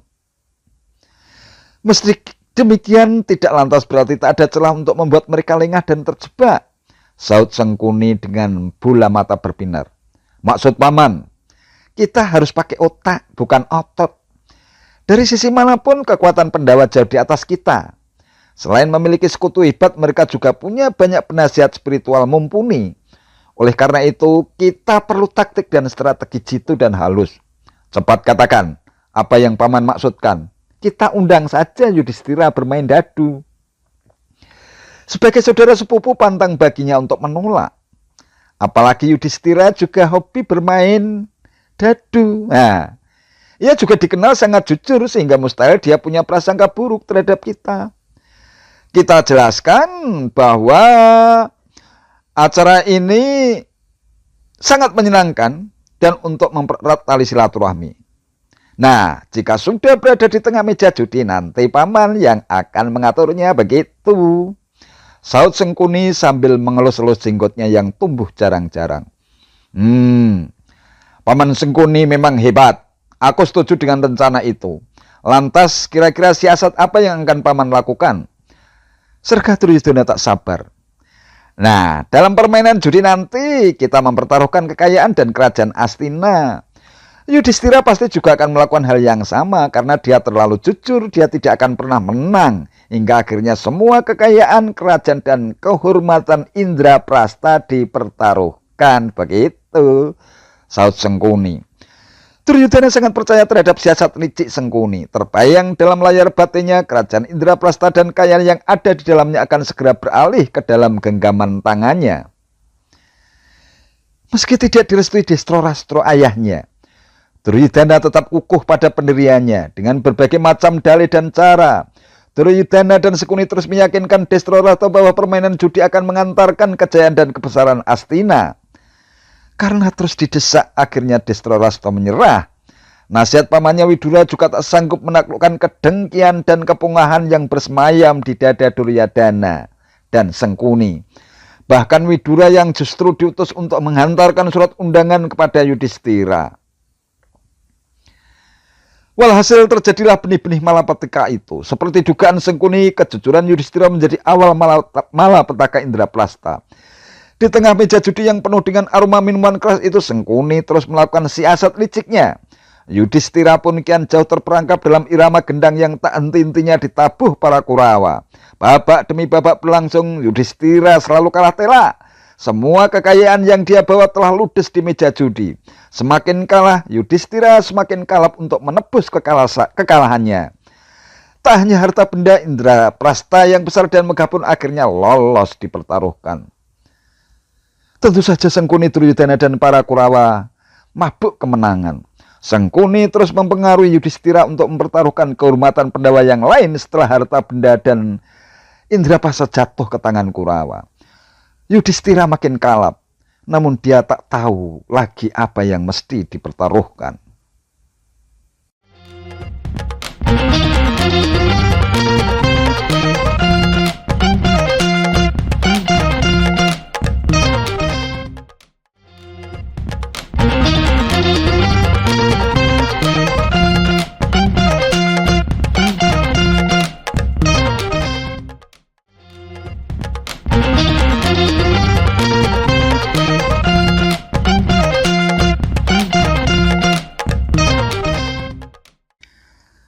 Ketika Yudhistira tersandung di meja judi, sisa-sisa kemegahan upacara Rajasuya masih begitu terasa. Berbagai umbul-umbul dan panji-panji kebesaran Indraprastha masih berkibar di seputar istana dan jalan-jalan protokol. Para tamu kebesaran merasa takjub dan kagum menyaksikan kejayaan Indraprastha. Mereka tak menduga kalau hutan belantara yang semula nyaris tak terjamah kaki manusia mendadak bisa berubah menjadi sebuah negara besar yang kaya dan makmur. Yudhistira yang baru saja dinobatkan sebagai Maharaja Diraja menyalami satu persatu tamu yang hendak pulang ke negaranya masing-masing dengan sikap takzim. Sementara itu, Duryudana yang merasa iri dengan kebesaran Indraprastha tetap saja pongah dan tak sudi berpamitan dengan Yudhistira. Ia bersama para Kurawa dan pengawalnya bergegas meninggalkan istana Indraprastha dengan perasaan masgul. Ketika semua tamu sudah meninggalkan istana Indraprastha yang megah itu, Begawan Abhiyasa belum juga beranjak dari kursi kehormatan. Berkali-kali sang begawan yang menjadi sumber rujukan kebijakan para pemburu nilai kebajikan itu menelan ludah. Tenggorokannya turun naik. Melihat kegelisahan yang memancar di wajah sang begawan yang putih bersih itu, Yudhistira mendekatinya dengan sikap takzim yang sudah demikian terlatih. Eyang Begawan, adakah sesuatu yang sedang Eyang pikirkan sehingga Eyang tampak begitu gelisah? Seloroh Yudhistira dengan suara lembut. Yudhistira, saya merasa senang dan bangga atas gelar Maharaja Diraja yang telah kamu sandang. Sebuah gelar agung yang tidak setiap orang mampu mendapatkannya. Saya berharap semoga bangsa Kuru yang besar mampu mencapai kejayaan dan kemuliaan. Sahut Begawan Abhiyasa sambil manggut-manggut. Tapi kenapa wajah Eyang Mahaguru tampak demikian gelisah? Adakah sesuatu yang Eyang sembunyikan? Peristiwa apalagi kiranya yang tidak terjadi setelah kematian Sisupolo? Sang begawan mendesah. Dada Yudhistira tiba-tiba bergetar.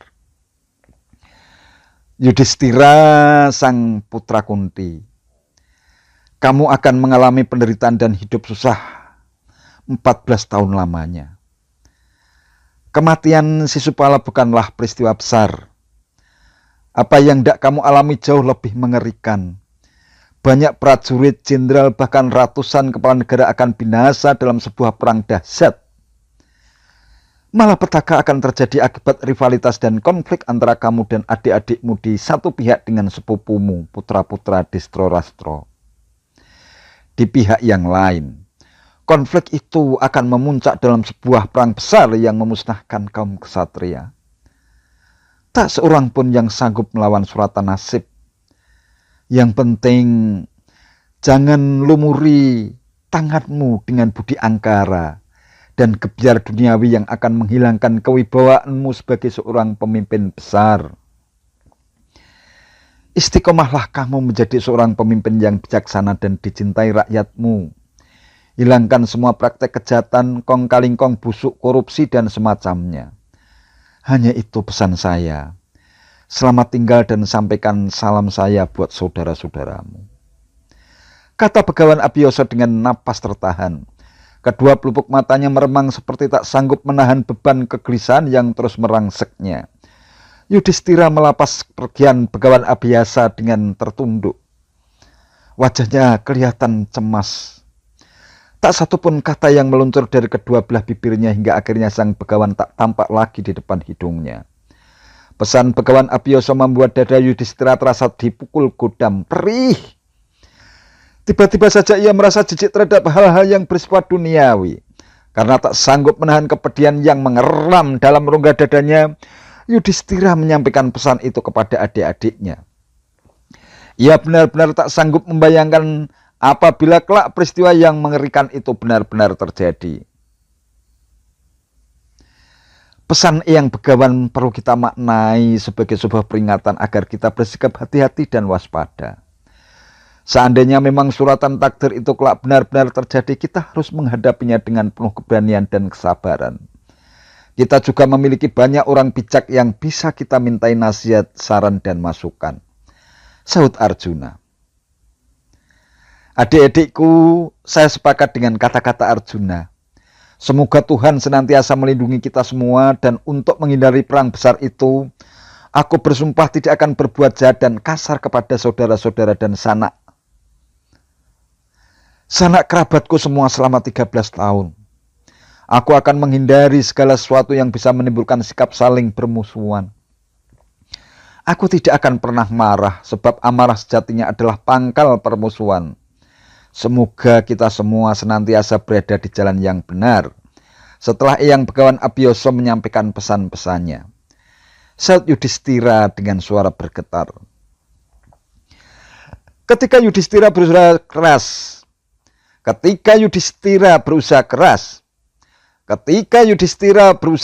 untuk memenuhi sumpahnya menghindari permusuhan, Duryudana justru makin panas hati, iri dan dengki menyaksikan kebesaran Indraprastha. Apalagi makin banyak negara dari berbagai belahan dunia yang bersekutu dengan Indraprastha. Kebesaran dan kejayaan Indraprastha kian melambung tinggi. Hati Duryudana pun makin panas dan kebat-kebit. Ia tak ingin saudara sepupunya itu mampu menyaingi dirinya sebagai penguasa besar dan berpengaruh. Ia terus memutar otak bagaimana cara menjatuhkan Indraprastha. Bagaimana menurut pendapat sampean, Paman? Aku terus terang saja tidak rela melihat Indraprastha tumbuh menjadi negara besar.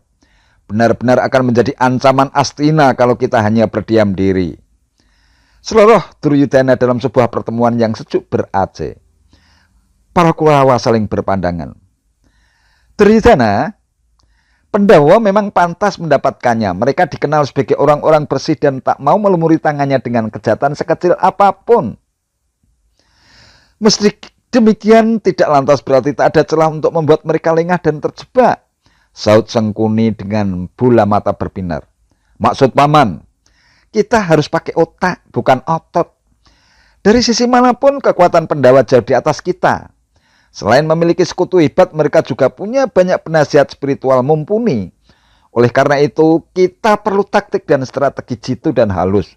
Cepat katakan, apa yang Paman maksudkan? Kita undang saja Yudhistira bermain dadu. Sebagai saudara sepupu, pantang baginya untuk menolak. Apalagi Yudhistira juga hobi bermain dadu. Nah, ia juga dikenal sangat jujur sehingga mustahil dia punya prasangka buruk terhadap kita. Kita jelaskan bahwa acara ini sangat menyenangkan dan untuk mempererat tali silaturahmi. Nah, jika sudah berada di tengah meja judi, nanti Paman yang akan mengaturnya, begitu. Saud Sengkuni sambil mengelus-elus jenggotnya yang tumbuh jarang-jarang. Paman Sengkuni memang hebat. Aku setuju dengan rencana itu. Lantas kira-kira siasat apa yang akan Paman lakukan? Serga Duryudana tak sabar. Nah, dalam permainan judi nanti kita mempertaruhkan kekayaan dan kerajaan Astina. Yudhistira pasti juga akan melakukan hal yang sama karena dia terlalu jujur, dia tidak akan pernah menang. Hingga akhirnya semua kekayaan, kerajaan dan kehormatan Indraprastha dipertaruhkan. Begitu Saud Sengkuni. Duryudana sangat percaya terhadap siasat licik Sengkuni. Terbayang dalam layar batinnya kerajaan Indraprastha dan kekayaan yang ada di dalamnya akan segera beralih ke dalam genggaman tangannya. Meski tidak direstui Destrorastro ayahnya, Duryudana tetap kukuh pada pendiriannya dengan berbagai macam dalih dan cara. Duryudana dan Sengkuni terus meyakinkan Destrorastro bahwa permainan judi akan mengantarkan kejayaan dan kebesaran Astina. Karena terus didesak, akhirnya Destrorastro menyerah. Nasihat pamannya Widura juga tak sanggup menaklukkan kedengkian dan kepungahan yang bersemayam di dada Duryudana dan Sengkuni. Bahkan Widura yang justru diutus untuk menghantarkan surat undangan kepada Yudhistira. Walhasil terjadilah benih-benih malapetaka itu. Seperti dugaan Sengkuni, kejujuran Yudhistira menjadi awal malapetaka Indraprastha. Di tengah meja judi yang penuh dengan aroma minuman keras itu, Sengkuni terus melakukan siasat liciknya. Yudhistira pun kian jauh terperangkap dalam irama gendang yang tak henti-hentinya ditabuh para Kurawa. Babak demi babak berlangsung, Yudhistira selalu kalah telak. Semua kekayaan yang dia bawa telah ludes di meja judi. Semakin kalah, Yudhistira semakin kalap untuk menebus kekalahannya. Tak hanya harta benda, Indraprastha yang besar dan megah pun akhirnya lolos dipertaruhkan. Tentu saja Sengkuni, Duryudana dan para Kurawa mabuk kemenangan. Sengkuni terus mempengaruhi Yudhistira untuk mempertaruhkan kehormatan Pandawa yang lain setelah harta benda dan Indraprastha jatuh ke tangan Kurawa. Yudhistira makin kalap, namun dia tak tahu lagi apa yang mesti dipertaruhkan.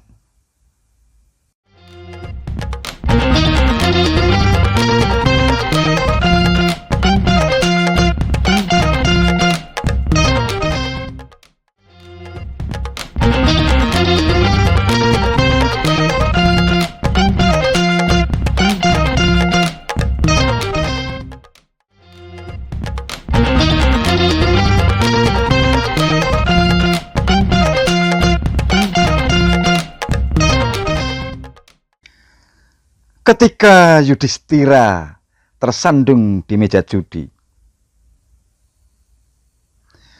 sisa-sisa kemegahan upacara Rajasuya masih begitu terasa. Berbagai umbul-umbul dan panji-panji kebesaran Indraprastha masih berkibar di seputar istana dan jalan-jalan protokol. Para tamu kebesaran merasa takjub dan kagum menyaksikan kejayaan Indraprastha. Mereka tak menduga kalau hutan belantara yang semula nyaris tak terjamah kaki manusia mendadak bisa berubah menjadi sebuah negara besar yang kaya dan makmur. Yudhistira yang baru saja dinobatkan sebagai Maharaja Diraja menyalami satu persatu tamu yang hendak pulang ke negaranya masing-masing dengan sikap takzim. Sementara itu, Duryudana yang merasa iri dengan kebesaran Indraprastha tetap saja pongah dan tak sudi berpamitan dengan Yudhistira. Ia bersama para Kurawa dan pengawalnya bergegas meninggalkan istana Indraprastha dengan perasaan masgul. Ketika semua tamu sudah meninggalkan istana Indraprastha yang megah itu, Begawan Abhiyasa belum juga beranjak dari kursi kehormatan. Berkali-kali sang begawan yang menjadi sumber rujukan kebijakan para pemburu nilai kebajikan itu menelan ludah. Tenggorokannya turun naik. Melihat kegelisahan yang memancar di wajah sang begawan yang putih bersih itu, Yudhistira mendekatinya dengan sikap takzim yang sudah demikian terlatih. Eyang Begawan, adakah sesuatu yang sedang Eyang pikirkan sehingga Eyang tampak begitu gelisah? Seloroh Yudhistira dengan suara lembut. Yudhistira, saya merasa senang dan bangga atas gelar Maharaja Diraja yang telah kamu sandang. Sebuah gelar agung yang tidak setiap orang mampu mendapatkannya. Saya berharap semoga bangsa Kuru yang besar mampu mencapai kejayaan dan kemuliaan. Sahut Begawan Abhiyasa sambil manggut-manggut. Tapi kenapa wajah Eyang Mahaguru tampak demikian gelisah? Adakah sesuatu yang Eyang sembunyikan? Peristiwa apalagi kiranya yang tidak terjadi setelah kematian Sisupolo? Sang begawan mendesah. Dada Yudhistira tiba-tiba bergetar. Yudhistira, sang putra Kunti, kamu akan mengalami penderitaan dan hidup susah 14 tahun lamanya. Kematian Sisupala bukanlah peristiwa besar.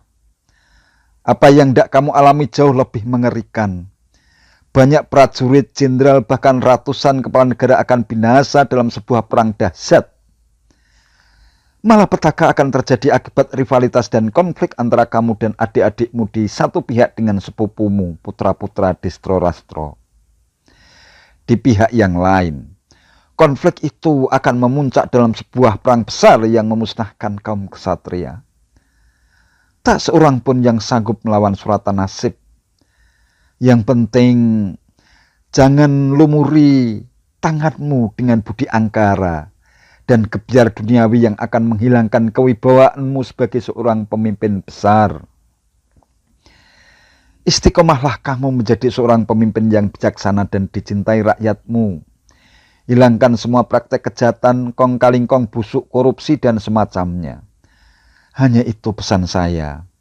Selamat tinggal dan sampaikan salam saya buat saudara-saudaramu. Kata Begawan Abhiyasa dengan napas tertahan. Kedua pelupuk matanya meremang seperti tak sanggup menahan beban kegelisahan yang terus merangseknya. Yudhistira melapas pergian Begawan Abhiyasa dengan tertunduk. Wajahnya kelihatan cemas. Tak satupun kata yang meluncur dari kedua belah bibirnya hingga akhirnya sang begawan tak tampak lagi di depan hidungnya. Pesan Begawan Abhiyasa membuat dada Yudhistira terasa dipukul godam perih. Tiba-tiba saja ia merasa jijik terhadap hal-hal yang bersifat duniawi. Karena tak sanggup menahan kepedihan yang mengeram dalam rongga dadanya, Yudhistira menyampaikan pesan itu kepada adik-adiknya. Ia benar-benar tak sanggup membayangkan apabila kelak peristiwa yang mengerikan itu benar-benar terjadi. Pesan Eyang Begawan perlu kita maknai sebagai sebuah peringatan agar kita bersikap hati-hati dan waspada. Seandainya memang suratan takdir itu kelak benar-benar terjadi, kita harus menghadapinya dengan penuh keberanian dan kesabaran. Kita juga memiliki banyak orang bijak yang bisa kita mintai nasihat, saran, dan masukan.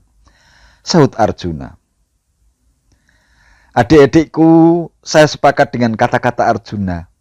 Semoga Tuhan senantiasa melindungi kita semua, dan untuk menghindari perang besar itu, aku bersumpah tidak akan berbuat jahat dan kasar kepada saudara-saudara dan sanak kerabatku semua selama 13 tahun. Aku akan menghindari segala sesuatu yang bisa menimbulkan sikap saling bermusuhan. Aku tidak akan pernah marah, sebab amarah sejatinya adalah pangkal permusuhan. Semoga kita semua senantiasa berada di jalan yang benar. Setelah Eyang Begawan Abiyasa menyampaikan pesan-pesannya, sahut Yudhistira dengan suara bergetar. Ketika Yudhistira berusaha keras untuk memenuhi sumpahnya menghindari permusuhan, Duryudana justru makin panas hati, iri dan dengki menyaksikan kebesaran Indraprastha. Apalagi makin banyak negara dari berbagai belahan dunia yang bersekutu dengan Indraprastha.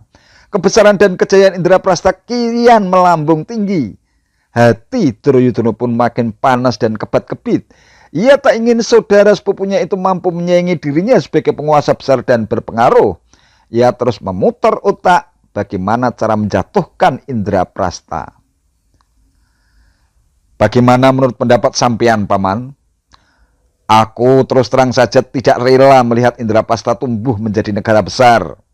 Benar-benar akan menjadi ancaman Astina kalau kita hanya berdiam diri. Seluruh Duryudana dalam sebuah pertemuan yang sejuk ber-AC. Para Kurawa saling berpandangan.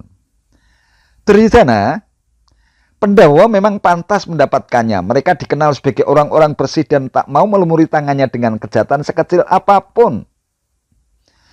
Meski demikian, tidak lantas berarti tak ada celah untuk membuat mereka lengah dan terjebak, sahut Sengkuni dengan bola mata berbinar. Maksud Paman, kita harus pakai otak, bukan otot. Dari sisi manapun, kekuatan Pandhawa jauh di atas kita. Selain memiliki sekutu hebat, mereka juga punya banyak penasihat spiritual mumpuni. Oleh karena itu, kita perlu taktik dan strategi jitu dan halus. Cepat katakan, apa yang Paman maksudkan? Kita undang saja Yudhistira bermain dadu. Sebagai saudara sepupu, pantang baginya untuk menolak. Apalagi Yudhistira juga hobi bermain dadu. Nah, ia juga dikenal sangat jujur sehingga mustahil dia punya prasangka buruk terhadap kita. Kita jelaskan bahwa acara ini sangat menyenangkan dan untuk mempererat tali silaturahmi. Nah, jika sudah berada di tengah meja judi, nanti Paman yang akan mengaturnya, begitu, sahut Sengkuni sambil mengelus-elus jenggotnya yang tumbuh jarang-jarang. Paman Sengkuni memang hebat. Aku setuju dengan rencana itu. Lantas kira-kira siasat apa yang akan Paman lakukan? Sergah Duryudana tak sabar. Nah, dalam permainan judi nanti kita mempertaruhkan kekayaan dan kerajaan Astina. Yudhistira pasti juga akan melakukan hal yang sama karena dia terlalu jujur, dia tidak akan pernah menang. Hingga akhirnya semua kekayaan, kerajaan, dan kehormatan Indraprastha dipertaruhkan. Begitu, sahut Sengkuni. Duryudana sangat percaya terhadap siasat licik Sengkuni. Terbayang dalam layar batinnya, kerajaan Indraprastha dan kekayaan yang ada di dalamnya akan segera beralih ke dalam genggaman tangannya. Meski tidak direstui Destrorastro ayahnya, Duryudana tetap kukuh pada pendiriannya. Dengan berbagai macam dalih dan cara, Duryudana dan Sengkuni terus meyakinkan Destrorastro bahwa permainan judi akan mengantarkan kejayaan dan kebesaran Astina. Karena terus didesak, akhirnya Destrorastro menyerah. Nasihat pamannya Widura juga tak sanggup menaklukkan kedengkian dan kepungahan yang bersemayam di dada Duryudana dan Sengkuni. Bahkan Widura yang justru diutus untuk menghantarkan surat undangan kepada Yudhistira.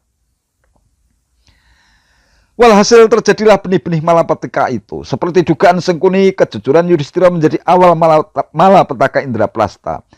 Di tengah meja judi yang penuh dengan aroma minuman keras itu, Sengkuni terus melakukan siasat liciknya. Yudhistira pun kian jauh terperangkap dalam irama gendang yang tak henti-hentinya ditabuh para Kurawa. Babak demi babak berlangsung, Yudhistira selalu kalah telak. Semua kekayaan yang dia bawa telah ludes di meja judi. Semakin kalah, Yudhistira semakin kalap untuk menebus kekalahannya.